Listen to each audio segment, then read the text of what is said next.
Yong-gyun Kim. All right, check out the trailer.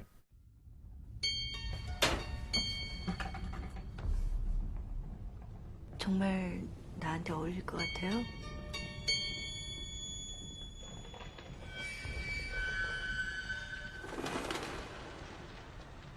잘 어울려요, 그 구두. 아무한테나 어울리는 거 정말 아닌데. 근데 왜 낯설지가 않지?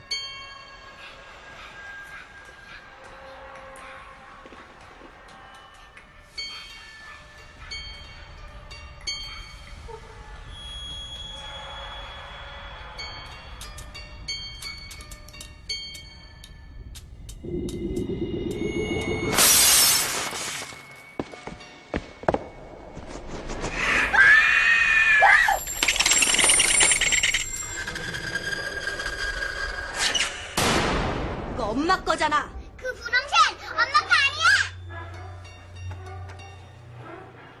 호수 자꾸 이러면 엄마 진짜 화낸다. 딱 한 번만 신을 거야. 딱 한 번만. All right, so like I said a little bit earlier in the show, I was experiencing some burnout from the source material movies, in particular Asian movies, really just movies in general, for a long time. Where I would stop watching movies. I would either watch sports, or I would play video games, or I'd just do a little extra, a couple more hours of homework or something. I just would stay away from it, it's just weird. It's weird when something like that happens to you, and it's like your favorite thing to do.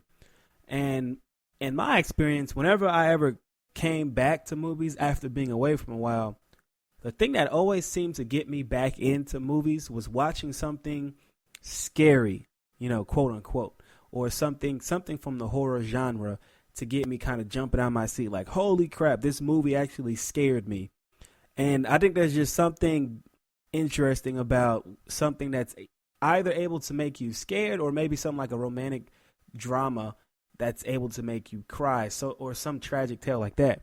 Whenever it's able to get an emotion, a strong emotion out of you, not just like a comedy where it's just like, oh God, this is so stupid, but like, wow, that was amazing. Like those people, something that makes you kind of stop and think, something that starts a conversation with friends, that sort of movie. Horror movies don't always tend to do that. Well, actually, I take that back. Regardless of how hacky, or quite in a literal sense hacky, or just really badly put together horror movies can be, they always got you talking, because a lot of times they'll be so outlandish that the last thing you're thinking about is how bad the script was, or some actor that couldn't really act as well as they probably should have in a scene or something. But anyway, The Red Shoes 2005, I saw it on Netflix, and I instantly thought that this was going to be one of those movies where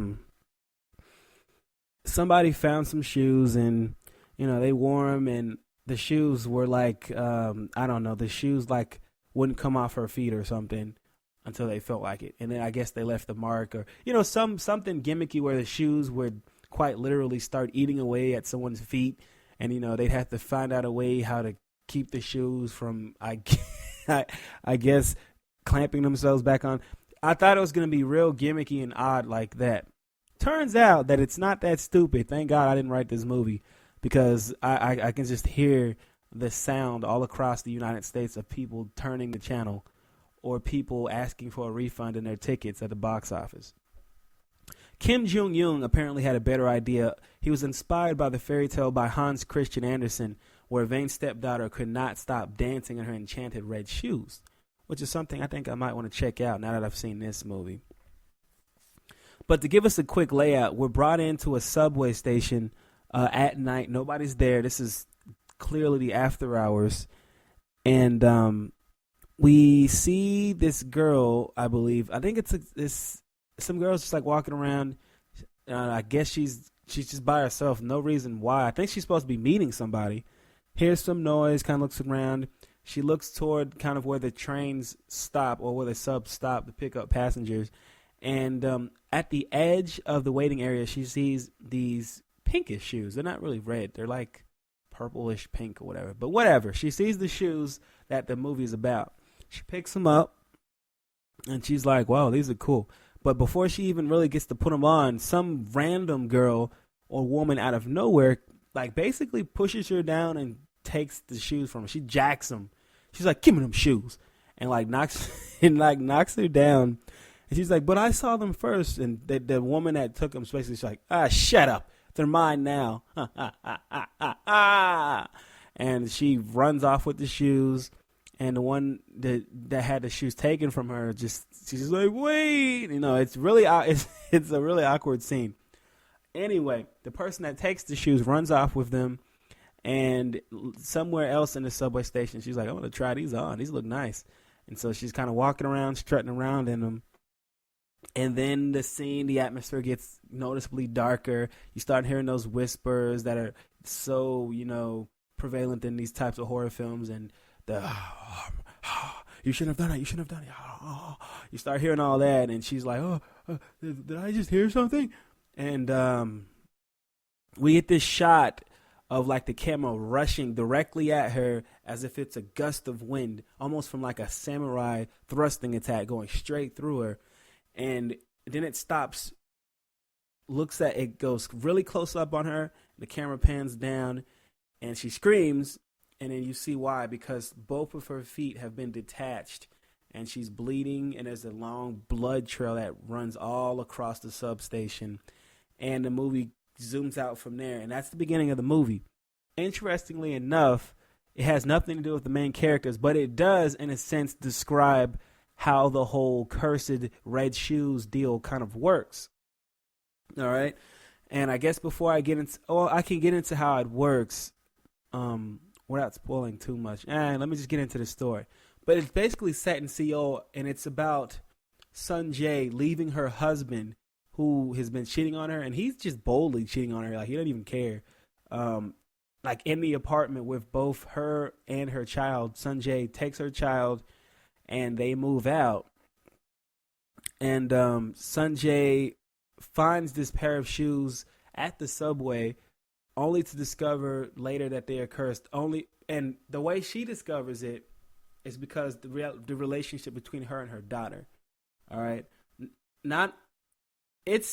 I think this is probably the best part of this movie, in my opinion, is how they set up this whole sort of twist and turn, the relationship between Sun Jae and her daughter, Tae-soo. Sun Jae and Tae-soo seem to be living with a man who, I don't know, I feel like the man, Sun Jae's husband, really cared for Tae-soo, but he didn't like Sun Jae very much. All right, and I felt like he married her because she could cook, clean, and she doesn't even do that very well. And so he's just like, you can't even cook very well. I'm leaving now. And so he just kind of gets up, and about a couple hours later, we see him, having an affair with somebody else in his room, and she's just out there in the hallway kind of watching, or I think it might have been the next day. Either way, right off the bat, Sun Jae is a woman who has clearly been disrespected for a long period of time. May not have been any physical abuse, but it was definitely emotional abuse going on up in there. So she decides to take Sun Jae and she takes Tae-soo, Sun Jae does, and they move out. She decides to move out and start up her own eye clinic. And the majority of the movie takes place while she's having this place built up by, what is this dude's name? His name is like Inchol or something like that. It's a Korean film, so excuse me for not being able to pronounce these names. But the dude that's building up the house, Sun Jae ends up like kind of seeing this guy, and like they go out and have fun. And the story kind of progresses from there. And throughout the movie, her boyfriend that she meets is kind of there with her to watch her kind of spiral down this drain of madness and psychological insane stuff that she goes through.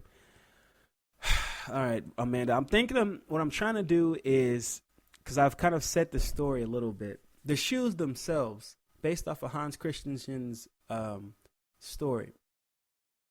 From what I gathered from the flashbacks, the shoes themselves were owned by like I don't want to say a queen, but someone of high wealth, high power in the society of where these people lived, decades ago. And someone was jealous of them. Another woman was jealous of this lady's red shoes because she got all the attention. And I think the woman that was jealous actually loaned for the man that the red-shoed woman was seeing. And so this jealous woman decides to kill her, steal the shoes, and apparently steal the man. And she's like all happy, yes, I have everything. But just like a lot of Asian horror films, the vengeful ghost of those killed, I guess unfairly, has come back to haunt the jealous woman. And now she is struck with this curse that pretty much haunts her up until the present time in this film. And I guess I don't know if it's a twist or not, but that lady is present in this film. We do see her later on. And she is present while the curse is taking place and sees what it does to some of the other characters. Sun Jae, while she's living with her daughter, she has these pairs of shoes, and she likes to wear them around the house. But there were about 3 or 4 times when her and her daughter have gotten into an argument over these shoes. And I'm not talking about like, put my shoes down now, child. No, I want to wear them. Put them down. Okay. I'm talking about like fighting, clawing, and if you don't let go of these shoes, like, no, they're not yours. They're mine. Like really scary fighting. Like I think somebody's going to get killed fighting. Camera shaking and zooming in and out. It looks more than just the shoes. It's like hardcore fighting. So the daughter just keeps up. I guess the daughter like loses like the head-on kind of battles where they would tug for who gets the shoe. And so while Sun Jae is sleeping, the daughter would, I guess, sneak in there and steal the red shoes for herself and then go back to bed. And every time Sun Jae would wake up, she'd be like, where are my shoes? Where are my shoes? And she'd find her daughter with them. And her daughter is a ballet dancer, and she always takes the shoes with her and uses them to dance. And so by this time in the film, the daughter is pretty much gone. Like the curse has completely made Sun Jae's daughter, Tae-soo, like obsessed with the red shoes. She doesn't care how she gets them. She doesn't want anybody else to wear them or touch them for that matter. And it makes her violently wild when she has to retrieve those shoes from Sun Jae. Sun Jae, I feel like, has also obtained that curse. However, it's weird because I felt like the pull wasn't as strong with Sun Jae. Like she would wear them, but I don't know. Like her friend and her daughter seem to have been affected by the curse more so. And it's explained actually later on in the film why that may be. But anyway, Sun Jae's friend actually steals the shoes from her daughter Tae-soo one night. And something awful happens to her because of the shoes. And that's when it's revealed that, spoiler alert, if you steal the shoes, the cursed red shoes from somebody, then you're the one that dies. Because the vengeful spirit kills the person. Basically, the vengeful spirit kills the thief. So if you stole the shoes from somebody, you're the one that's going to die. I'm sorry. Rest in peace. So Sun Jae's friend is killed by the red shoes.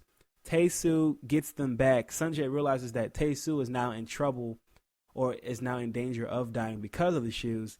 And basically the climactic, twisty ending of this movie is revealed. Here's where it gets really weird and almost felt tacked on. Is there's this whole kind of underlying plot that kind of rises, it slowly progresses, and then it's at its full crescendo type feel at the very end of the movie where Sun Jae and Tae-soo have been having this argument about where Sun Jae's husband, the one that cheated on her, is. And throughout the film, you get the impression that he either left the country or something. Like he just wasn't in the picture anymore. And Tae-soo would always say something funny like, I think we need to let him come back now. Or something like, I'll miss dad or something like that. And you just think, oh, Tae-soo just misses her father. There's nothing wrong with that. And then, of course, she says something like, I talked to dad. He was here. He says he wants to be let out. And then ... And you're kind of like, wait, what? She talked to her father. He wants to be let out of